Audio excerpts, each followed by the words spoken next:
A lot of traffic passing through here today. More than usual. They're drafting in units from all over. Sorry, sir. Just a formality.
We're recreating them with obsessive love. These are two of the fastest production cars in the world, the Hennessy Venom GT and the Koenigsegg Agera R. And they're as close as you'll get to the real thing in terms of detail and accuracy, with totally correct material parameters, painstakingly measured from the real thing using our custom-built photometric apparatus. We've gone borderline insane with real-world details and subtleties. We've modeled the direction of each microscopic metallic flake of paint in multiple layers. We've emulated the effect of each individual thread in the weave of the carbon fiber. Even the suede and carpet have a fiber direction map, causing them to reflect light differently when they've been brushed or touched. In fact, let's climb into a car now. This isn't cockpit view, this is true first-person racing. The exquisite feeling of opening the door, breathing in the experience, strapping yourself in, and firing up a 1,200 brake horsepower engine. Ladies and gentlemen, it's such a thrill for a studio to be asked to help define new PlayStation technology so that we can finally bring our vision for team-based racing to life. What the hell? What was that? I don't know. B2 status? What should we do? B2 repeat status. On me. Keep your eyes peeled. The DAP is in control of the situation. Up there! We got it! Lost B2. Cover me. Control of the situation.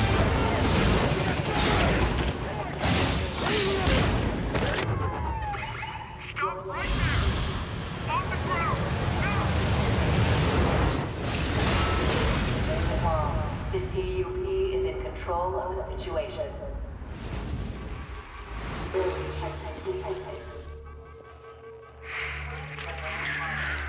The team lead is in control. You are not in control.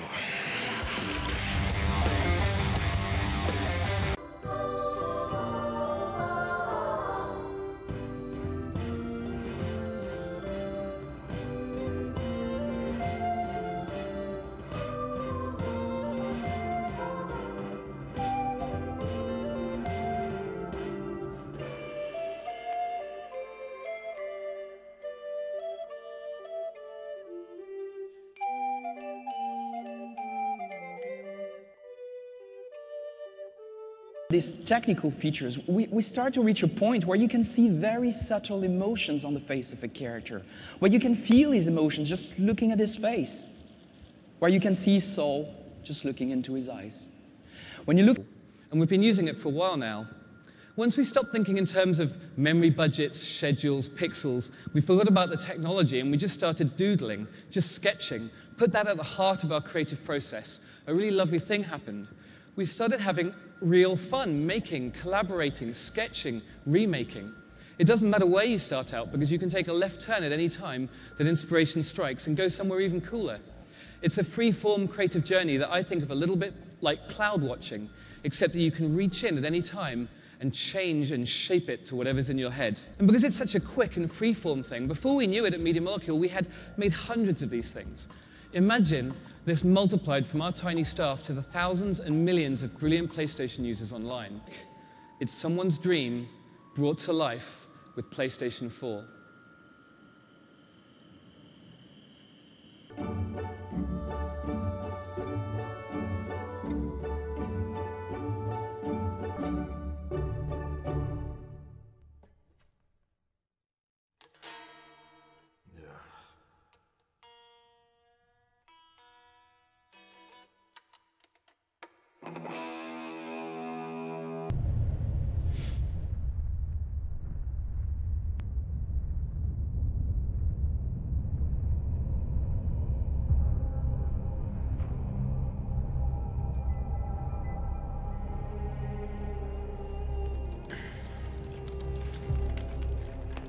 Useless magic could have me poking lines in the old market for 1/10 the hassle of your empty venture.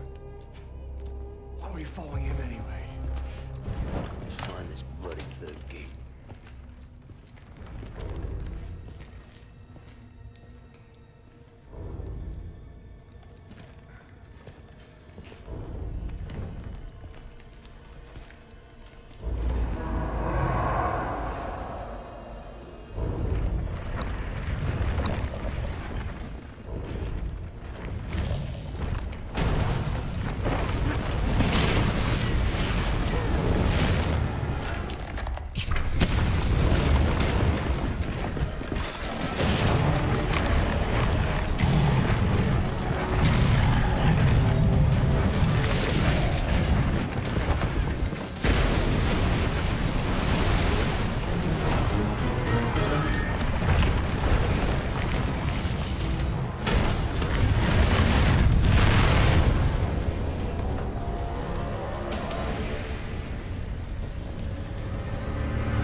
We know, in partnership with Sony, that we have our game. So I'm very pleased tonight to announce the game that Blizzard Entertainment will be bringing to the PlayStation 4.